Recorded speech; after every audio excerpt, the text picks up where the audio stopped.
మరొకసారి ప్రభు నామాన 6వ అధ్యాయం మొదటి నుంచి 11 వచనాలు చదవండి.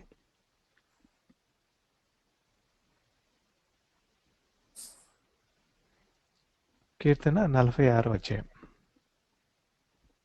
దేవుడు మనకు ఆశ్రయమును దుర్గమునై ఉన్నాడు. ఆపత్కాలములో ఆయన నమ్ముకొనదగిన సహాయకుడు.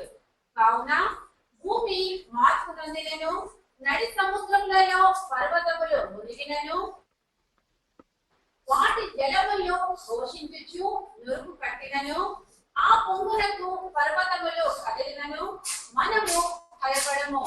ఒక నది కలదు, దాని కాలువలో దేవుని పట్టణమును, సర్వోన్నతుని మందిరపు పరిశుద్ధ స్థలమును సంతోషపరుచుచున్నవి. దేవుడు ఆ పట్టణములో ఉన్నాడు, దానికి చలనము లేదు. అరుణోదయమున దేవుడు దానికి సహాయము చేయుచున్నాడు. జనములు ఘోషించుచున్నవి, రాజ్యములో కదులుచున్నవి. ఆయన తన కంఠధ్వని వినిపించగా భూమి కరిగిపోవచ్చున్నది. సైన్యముల అధిపతియకు యెహోవా మనకు తోడై ఉన్నాడు. యాకోబు యొక్క దేవుడు మనకు ఆశ్రయమై ఉన్నాడు. యెహోవా చేసిన కార్యములు వచ్చి చూడుడి. ఆయనే భూమి మీద నాశనములు కలగచేయువాడు. ఆయనే భూదిగంతముల వరకు యుద్ధములను మాన్పువాడు. విల్లు ఎత్తువాడును, బల్లమును నలుపువాడును ఆయనే. యుద్ధ రథములను అగ్నిలో కాల్చివేయువాడు ఆయనే. ఊరకుండుడి, నేనే దేవుడినని తెలుసుకొనుడి. అన్యజనులలో నేను మహోన్నతుడనగుదును, భూమి మీద నేను మహోన్నతుడనగుదును. సైన్యముల అధిపతియకు యెహోవా మనకు తోడై ఉన్నాడు. యాకోబు యొక్క దేవుడు మనకు ఆశ్రయమై ఉన్నాడు. Thank you sister. ఈ అధ్యాయంలో చదివిన వచనాలు కనుక మనం ధ్యానిస్తే కనుక మొదటి 3 వచనాల్లో మనం ఫోకస్ చేస్తే కనుక దేవుడు మనకి మన కోట, మన దుర్గము. ఆయన మన జీవితంలో మనకు అందరూ తెలుసు, అనేక మన జీవితం అంతా సాఫీగా వెళ్తుందనే అదేం లేదు. దేవుడు అనేక పరిస్థితులు కూడా మనం తీసుకెళ్తారు. అయితే అన్ని విషయాల్లో ఎడుదల వచ్చినప్పటికీ దేవుడు మనకి తోడుగా ఉండి నడిపించే దేవుడు. అందుకనే ఆయన 2వ వచనంలో మనం భయపడాల్సిన అవసరం లేదు. ఎందుకంటే ఆయన భూమిని సృజించిన వాడు. తర్వాత పర్వతాలు కూడా మూవ్ అయిన తర్వాత అవి సముద్రంలో పడినా కూడా దేవుడు మనకి తోడుగా ఉండే దేవుడు. అంటే దాని అర్థం ఏంటంటే మన చుట్టుపక్కల ఏ విషయాలు, ఎంత భయంకరమైన పరిస్థితులు కూడా మనం వెళ్ళేటప్పుడు కూడా, అనేక ఇరుకులు, ఇబ్బందులు వచ్చినప్పటికి కూడా దేవుడు మనకి తోడుగా ఉండే దేవుడు. ఆయన 3వ వచనంలో చూస్తే కనుక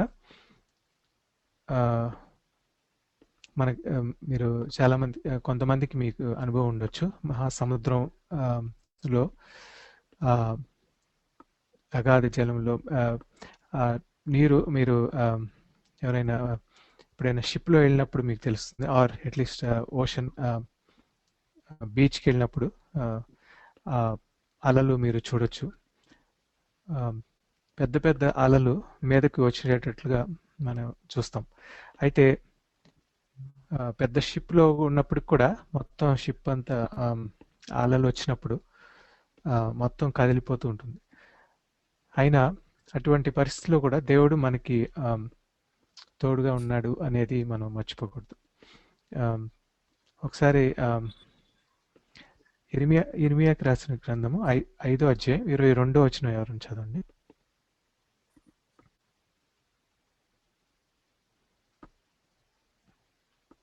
ఇర్మియా 5వ అధ్యాయం 22వ వచనం.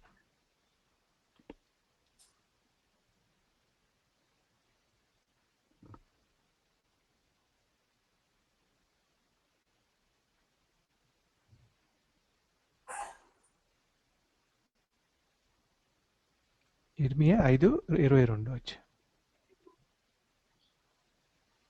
మరియు అపరాధము విస్తరించినట్లు ధర్మశాస్త్రము ప్రవేశించెను. అయినను పాపము మరణమును ఆధారము చేసుకొని ఏడెనో అలాగే నిత్య జీవము కలుగుటకై నీతి ద్వారా కృపయు మన ప్రభువైన యేసుక్రీస్తు మూలముగా ఏలు నిమిత్తము పాపం ఎక్కడ విస్తరించెనో అక్కడ కృప అపరిమితముగా విస్తరించెను. సిస్టర్ ఇర్మియా 5 వచ్చిన మీరు చదివింది.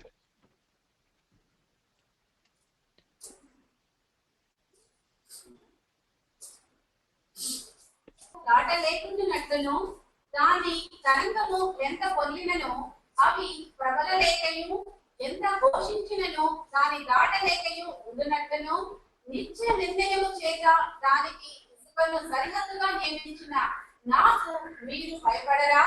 నా సన్నిధిని వరకరా? ఇదే యెహోవా వాక్కు. దేవుడు ఇక్కడ మనకు తెలుసు, సర్వ సృష్టిని సృజించిన దేవుడు. భూమి మీద ఉన్న సముద్రాలు కూడా ఆయనే సృజించారు. ఆ సముద్రానికి సరిహద్దులు కూడా ఆయనే నిర్మించారు. కాబట్టి అలలు ఎంత పెద్దగా వచ్చినప్పటికీ సరిహద్దు ఆయన ఏ సరిహద్దులైతే ఆయన ఆ సముద్రానికి గీసుంచారో ఆ సరిహద్దులు దాటే ప్రసక్తి లేదనమాట. అంటే దేవుడు అంత పెద్ద సముద్రంలో అన్ని నీరు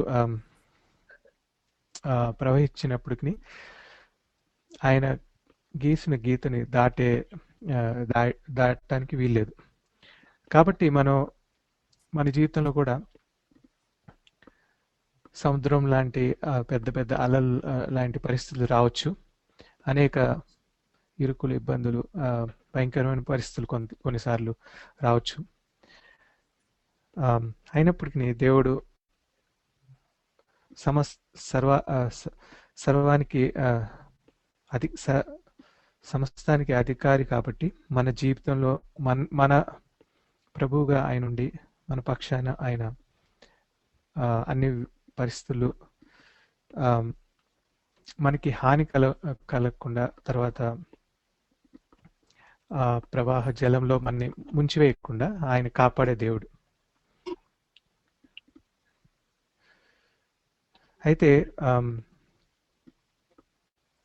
మరొకసారి కీర్తన 46 అధ్యాయము 4-5 వచనాలు ఒకసారి చదవండి సిస్టర్.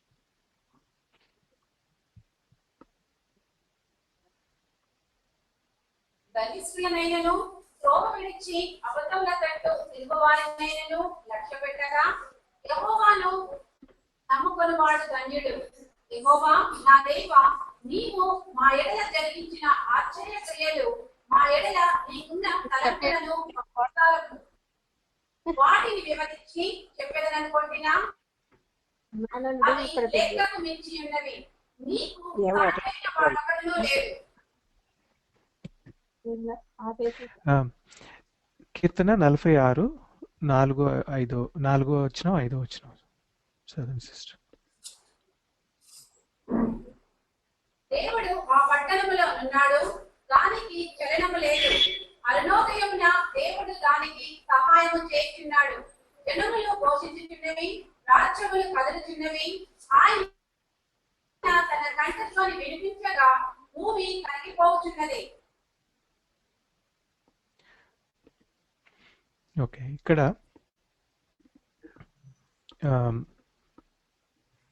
దేవుడు మనకు ఒక నది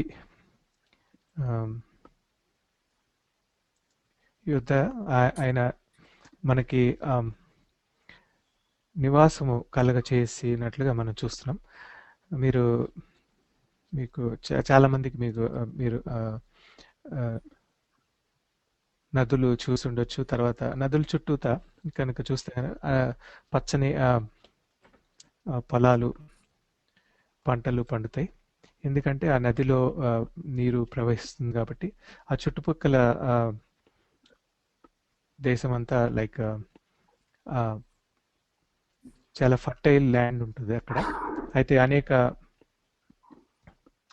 విధంగా దేవుడు ఎలాగైతే ఆ పంటలు దీవించినట్లుగా చేస్తారో అదేవిధంగా మనని కూడా అటువంటి ఫలవర్తమైన స్థలంలో ఆయన యొక్క నది దగ్గర మనకి నివాసము, ఆయన మనతో పాటు ఉండి ఉండి మన ఆశ్రయించే దేవుడిగా ఉన్నారు. మన మధ్యలో ఆయన నివాసం చేస్తున్నారు. అదేవిధంగా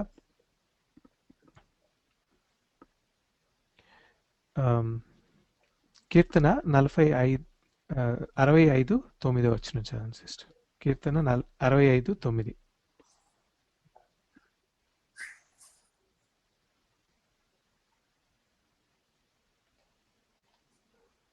నీవు భూమిని దర్శించి దాన్ని తడుపుచున్నావు, దానికి మహదైశ్వర్యము కలగజేయుచున్నావు. దేవుని నది నీళ్లతో నిండి ఉన్నది. నీవు భూమిని అట్లు సిద్ధపరిచిన తర్వాత వారికి మాన్యము దయచేయుచున్నావు. Thank you sister. సో ఇక్కడ చూసినట్లుగా దేవుని యొక్క నది నీళ్లతో నిండి ఉంది. అయితే దేవుడు ఆశీర్వాదాన్ని, దేవుడు మనకి ఆ నీళ్లతో పాటు సమృద్ధి అయిన పంట, తర్వాత మనకి దయచేసే దేవుడు, ఆయన మనని ఆశ్రయించే దేవుడు. ఎప్పుడు ఆయన మనతో ఉన్నాడు కాబట్టి మనకి ఎటువంటి కొదువు ఉండే దానికి వీల్లేదు. అన్ని విషయాల్లో మనకు కావాల్సిన అక్కర్లు అన్నీ ఆయనే తీరుస్తారు. మనం ఇంకో చాటు చూస్తే కనుక నీతిమంతుడు ఎప్పుడు లేమి కలిగి ఉండడనేది దేవుని వాక్యం ప్రకటిస్తుంది. అదేవిధంగా మరొకసారి కీర్తన 46 6-7 వచనాలు చదవండి సిస్టర్. 6, 7, 8, 9. జనములు ఘోషించుచున్నవి, రాజ్యములు కదులుచున్నవి. ఆయన తన కంఠధ్వని వినిపించగా భూమి కరిగిపోతున్నది. సైన్యములకు అధిపతులకు యెహోవా మనకు తోడై ఉన్నాడు. యాకోబు యొక్క దేవుడు మనకు ఆశ్రయమై ఉన్నాడు. యెహోవా చేసిన కార్యములు వచ్చి చూడండి. ఆయనే భూమి మీద నాశనములు కలగచేయువాడు. ఆయనే భూదిగంతముల వరకు యుద్ధములు మార్పువాడు. ప్రియ విరుచువాడును బల్లెములు తెగ నరుకువాడును ఆయనే. యుద్ధరథములను అగ్నిలో కాల్చివేసేవాడు ఆయనే. Thank you sister. ఇక్కడ చూస్తే కనుక దేవుడు మనకి ఒక్కొక్కసారి కరెంట్ పరిస్థితులు చూస్తే కనుక అనేక దేశాల్లో మనం చూస్తున్నాము, యుద్ధాలు తర్వాత జరుగుతున్నాయి. అయితే ఎంతో చూస్తే కనుక పరిస్థితులన్నీ చేయి దాటినట్లుగా, తర్వాత దేశం మీదకి దేశం వెళ్ళి, తర్వాత అనేక ఎంతో నష్టం కలుగుతున్నట్లుగా మనం చూస్తున్నాము. అయినప్పటికీ దేవుడు దేశాలన్నింటినీ కూడా ఏం జరిగినప్పటికీ మన పక్షాన ఆయన మన దేవుడిగా ఉన్నాడు కాబట్టి ఆయన మనని అటువంటి భయంకరమైన దేశాల నుంచి, తర్వాత యుద్ధాల నుంచి కాపాడే దేవుడు.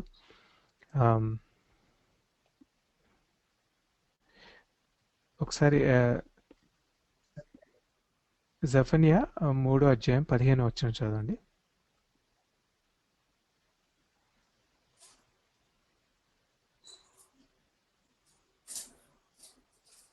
జెఫన్యా 3:15.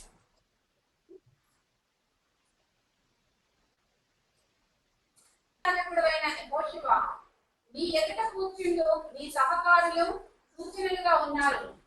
నీవును వారును నా మాట ఆలకింపవలెను. ఏదనగా చిగురు అను నా సేవకుని నేను రప్పింపబోతున్నాను. అదేవిధంగా నిర్గమకాండం 14:13 వచనం కూడా చదవండి సిస్టర్.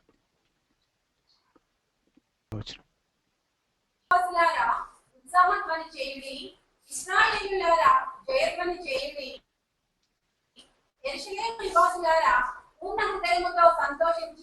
గంతులు వేయండి.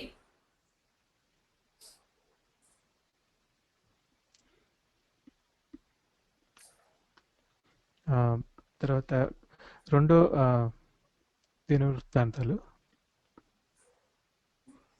సెకండ్ క్రానికల్ 20 అధ్యాయం 17 వచనం. 20 అధ్యాయం 17 వచనం.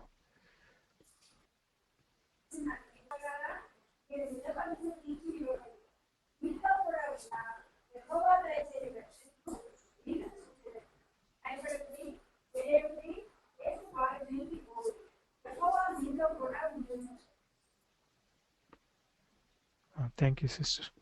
సో ఇక్కడ చదివినట్లుగా దేవుడు యుద్ధాలు జరిగినప్పటికీ ఆయన మన పక్షాన పోరాడి మనని స్థిరంగా ఉంచే, తర్వాత కాపాడి ఆ యుద్ధం నుంచి కాపాడి స్థిరంగా ఉంచే దేవుడు ఆయన. మన పక్షాన ఉండే దేవుడు ఆయన, మన విమోచకుడు, ఆయన మన రక్షకుడు. కాబట్టి ఎలాగైతే యాకోబుని, యూదాని, తర్వాత యెరూషలేంని కాపాడిన దేవుడు మన పక్షాన కూడా ఉండి మన అన్ని పరిస్థితుల్లో ఆయన తోడుగా ఉండి కాపాడే దేవుడు. కాబట్టి మనం